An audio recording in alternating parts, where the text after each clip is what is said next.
Did Ariana Grande just release a Snapchat horror movie? Plus, Kim K overshares a pregnancy scare on Snapchat. And it looks like Kesha is going to perform at the Billboard Music Awards. We have got all the deets right now on the rundown.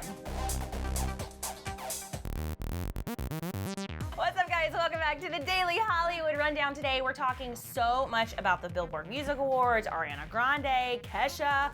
So much is going to be happening on the T-Mobile magenta carpet. I'm obviously inspired by the color. Magenta, my favorite word. Okay, so we've picked 5 categories that are our personal favorites here at Clevver, and we're gonna break down who's nominated and who we think is going to take home the Billboard Music Awards for each category. So the first category is Top Artist, and nominated for this is Adele, Justin Bieber, Drake, Taylor Swift, and The Weeknd. Now, Jaws and I have both picked who we think is gonna make it. Secretly, obviously. Secretly, so ready? 1, 2, 3. Who'd you choose? Oh, the Bees. Oh, Adele. It is a hard choice, though. Is it, though? It's not. Like, Justin Bieber would even say that Adele should win the award. That's not true. Sure. No, why? 25 is one of the most life-altering albums of all time. After we got home from the race, you want to know what I did first? You bought Adele's album, I know. Before I even called my family, so that's how I feel about her. Okay, I know you're passionate about Adele, but Justin Bieber has had the comeback of his life. He went from being just kind of like a boy bander almost, even though he wasn't in a boy band, but like pop, little girls listen to his music. Now adults, like my dad listens to Justin Bieber now. That's and for true. that alone, you deserve the Top Artist Award for that. But Adele doesn't need to reinvent herself because she was invented perfectly the first time. But you know what? Justin grew a lot over the last couple of years. Adele's kind of done the same stuff over and over. Great album. I'm not dissing Adele, but I just think Justin should win it. Our next category is Top New Artist. Nominated is Fetty Wap, OMI, Charlie Puth, Salento, and Bryson Tiller. Now, this is a toughie. It's tough, and I think I know who you're gonna pick. Really? This is who I picked. Who'd you pick? Wait, Fetty we Wap. agree? I know. We both love Fetty Wap. So Fetty Wap has this Cinderella story. Out of all of these people nominated, he was from New Jersey. Trap Queen was like this sleeper hit. It took summer by storm. He peaked at number 2 on the Billboard Hot 100 and really became this viral internet phenomenon. And he didn't stop there. Singles 6, 7, 9, and My Way, they were each top hits on the Billboard charts. And I mean, I would like to add, this was just like a really educational experience for me because I had no idea what a trap queen was prior to this song, and I really like it when you can listen to music that both entertains and informs, and for me, that is what this guy is doing. So well done, Fetty Wap. Although a close second place for me was Charlie Puth, who really made some waves this year. I don't think he's big enough yet to say he's the best new artist, but I think next year he might take that title. He's gonna have a huge year, plus he's just so freaking cute. And that eyebrow. Cute points. So next up is the Top Duo Group category. Nominated is Maroon 5, One Direction, 21 Pilots, The Rolling Stones, and U2. Some people that I haven't listened to their music in a really long Rolling Stones time. even know what the BBMAs are? I don't know. I'd love to see them there. I don't know. But they're nominated, so I want to know who you're going to pick. Ready? Okay, 1, 2, 3. 21 Pilots. Oh, you picked. Oh, One Direction. You went for a nice safe choice, Aaron. I'm living out on the ledge with 21 You Pilots. are. Talk to me. So these guys, they're a duo. They've been around forever, and I feel like they're finally getting a lot of radio play, a lot of recognition. Their song "Stressed Out" has been everywhere lately for the last few months. Do you really want me to sing it? No one wants Beautiful. I love that song. It's gorgeous. And a lot of people knew Josh Dunn, who's in the band, because he dated Debbie Ryan for a long time. Oh, that's right. He's really sweet. He's a good guy, and for that, they're getting my vote. She has a personal connection, is basically what she's saying. Okay, One Direction is the safe choice, but let's just be honest. The One Direction fan base is still going strong. They are. The boys are not together right now. Zayn left the band, and One Direction is still being nominated for awards. I think that's pretty impressive, and I think they're gonna win. Listen, the reason I want them to win for you is so Harry Styles and that new haircut show up to burn the place down with all its fire. So our next category is Top Billboard 200 Album. This is big. Who had the best album of the year? I'm going with T Swift. Okay, well, I'm gonna go with Adele yet again. Both these people, in my opinion, beat out Justin Bieber, Ed Sheeran, the other people nominated in this category, but she broke all the records that everyone set. Actually, Beyonce has since broken them, but she's not included in this. Let me say that my choice is not because of the way I feel. I love Adele. This is my favorite album. I can't separate myself. But Taylor Swift had so many singles off of this album. She already won a Grammy off of this album. 1989 World Tour was like a mega blockbuster hit. I think all of that combined really gives her Album of the Year. I think I can see where you're coming from. The album's been out way, way longer than this release. That's true. We should talk about this album next year again. Even though it won't be nominated. We'll do it again. Maybe. And finally, our last category is Top Radio Song. And nominated is Adele, Hello, Wiz Khalifa and Charlie Puth, See You Again, Mark Ronson featuring Bruno Mars, Uptown Funk, Walk the Moon, Shut Up and Dance, Shut Up and Dance With Me. I love that song. And The Weeknd, Can't Feel My Face. Okay, these are all good. 1, 2, 3. Whoopsh. I'm going for Bruno Mars. What? That song feels like it's been around for 10 years. I'm sorry, I don't even need to see his face. I could see the shape of his head from the back and know that that's The Weeknd. Thank you. This is my choice.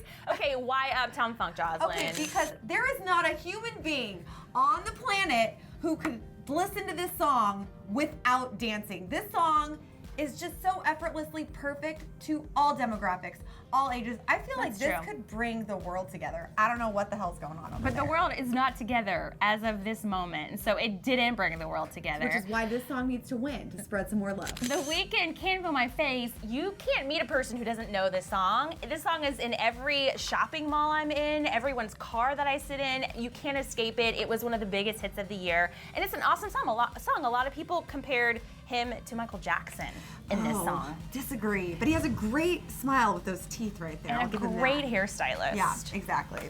Okay, on to more BBMA news, and probably the only thing I feel like people are going to be talking about on the T-Mobile Magenta carpet. That is Kesha. Is she performing at the BBMAs? Is she not? Well, as of today, and thanks to a release from Kemosabe Records, we are hearing that yes, she has been allowed to perform. It's back on, you guys. Awesome. Here's the quote straight from the label. They said this: Kesha's performance on the Billboard Music Awards was always approved in good faith. Approval was only suspended when Kemosabe learned Kesha was to use the performance as a platform to discuss litigation. Now that Kemosabe has obtained assurances that it is relying upon from Kesha per her representatives and to Clark Productions that neither she or her supporters will use this performance as such a platform, the approval has been restored. So basically, Kemosabe is saying here that they never said she couldn't perform. They just seem really concerned, as I would be too. They're nervous. That all of her performance, all of her supporters, basically everything's gonna come together to go against Dr. Luke, which FYI is gonna happen anyways. This could get messy, so I understand them not wanting her to perform, but that doesn't matter. She needs to perform. If she has promised them that she won't try to use this to bash their name, I don't see why there should be a problem, and I'm so glad that she's going to get to do this. And she's not even doing a song that she created with Dr. Luke or with her label. She's actually going to do a cover of a Bob Dylan song. She also hit Instagram following this news to share a quote that basically said that her fans and her were like a big gang together and that they were able to make changes together. And I really do believe that her fans are the reason, and people like Gaga as well, who RT'd our tweet, they are the reason that this is happening. I think it's very cool. So Kim Kardashian has been oversharing. Now, she hasn't been on Snapchat for too long, only a couple of weeks. She's got millions of followers, as you would expect. But now she's definitely taking Snapchat sharing to a whole other level. But first, we're gonna talk about a clip from this week's Keeping Up with the Kardashians. Now, Kim lays into Rob in this clip for a couple of different things. First up, she's furious at Rob for the way that he and Blac Chyna have been blasting Kylie and Kris on social media. I don't know if you know this, but Mama Kris bought these to a house a couple of weeks I didn't know ago. that. Yeah, and she stocked it full of healthy snacks like sorbet and like wheat tortillas. And Chyna went to Instagram and filmed a video making fun of the food, going like, "What is this? Oh my gosh, it was so embarrassing." Hey, what is that? What is this? Are we supposed to eat this? What? Rob, what? So in this clip, Kim grabs Kylie for probably emotional support. She gets on the phone and proceeds to confront Rob, admitting that while she never gets pissed off, his latest shade throwing at Kylie and Mom Kris is not cool. Rob? Look, I never get pissed, and I'm so for you being happy, but whatever China and Kylie and all the drama that they have together, like, that's for them to work out. Mom is pissed. When you start publicly bashing my sister and mom, that's not cool. This is just unnecessary. Just not what our family does. Like, there's way too much drama, so many haters in the world. We don't need it from our own inside circle. So Kim wraps up the conversation with Rob by calling him petty AF, which is not very nice, but I totally see her point here. The Kardashians, they get enough hate from social media, from strangers, so they don't really need to be adding fuel to the fire with their own family. That's terrible, but they also do overshare on socials generally. It's this weird thing I feel like you should do with people that you're related to or have friendships with. It's called like talking in person. Yeah. It's so weird. Like, the world does not need to know all your personal business. And I just think this is rude. If someone gives you a wheat tortilla, you don't make fun of it, you say thank you. Speaking of oversharing on social, so Kim Kardashian's latest Snapchat, you guys, is her sharing her anxiety about possibly being pregnant, because nothing is private anymore with Snapchat, since we can all do it right here, right now, anytime. So she posts a very personal moment on Snapchat with her millions of followers in an airplane bathroom. Last night, she snapped this video saying that she was nervous that she may be pregnant. I'm legit in the airplane bathroom gonna take a pregnancy test because I'm having a little bit of a scare, so no big deal. She then added a photo of the 3 pregnancy tests with the caption, "Panic attack," followed by another photo of the big reveal that shows that she is not pregnant. Her tests are negative, at least for now. Okay, you guys, finally some news we can actually get behind because it's a real story. Speaking of Snapchat. Speaking of Snapchat, by the way, which I'm holding myself back from grabbing my phone if I'm keeping it real. Ariana Grande has debuted a new Snapchat movie. So she stopped by Jimmy Kimmel last night. This guy is so funny. He always does the coolest stuff with his guests, and she's kicking off the release of her new album, Dangerous Woman. It drops today. Yeah. Finally, I feel like we've been talking about it forever. And she was there to perform the song live. It was unsurprisingly good. Not a shocker. Check it out.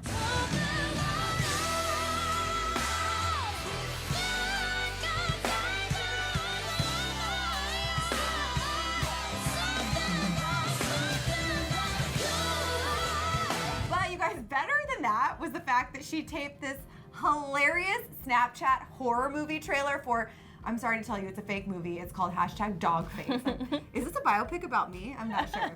She's using the dog face filter so much that she actually becomes possessed by it and turns into a dog IRL. Take a look. This is amazing. What began as a game.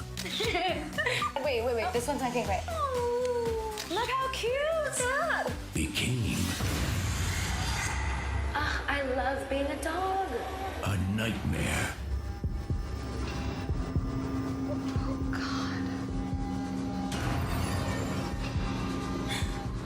No.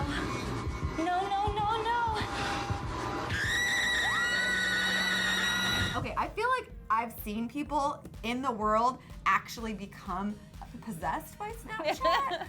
I know that we're laughing. We're actually laughing. It's cute. But watch out, future generations, because this could actually happen. Be careful. Be careful. Anything could happen. Also, for more Ariana Grande, she's going to be performing at the Billboard Music Awards on Sunday night, and we're going to be there. Actually, Danielle Rebay is going to be on the carpet, of the magenta carpet, covering it, and we're going to be here in the studio covering it live. And speaking of the Billboard Music Awards, they're in Vegas this year, and to kind of kick it off in the Vegas spirit, Jocelyn, Lily, and I, we hit up Sin City this week to kick off the festivities and shoot a couple of our shows and play a little bit in the city. And here's a sneak peek at all of the Vegas-y shenanigans.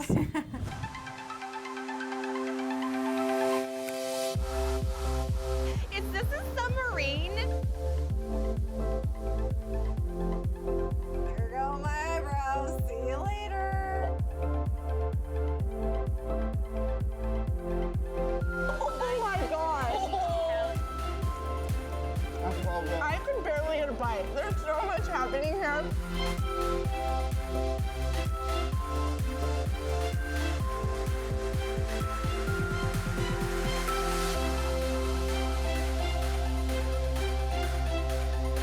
So this normally costs $700. Wait, what? insane. Yeah.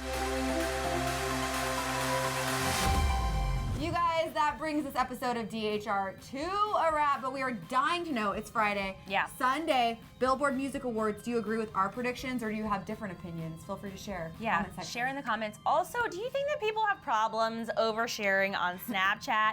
If you think so, don't comment because Jocelyn and I overshare all the time. But if you think that we don't overshare, please, we'd like to hear your thoughts on And follow us on the socials. Thank Please, you. yeah, follow us on Snapchat, actually, now that we're here. You guys, thanks for hanging out with us, and we'll see you back here tomorrow.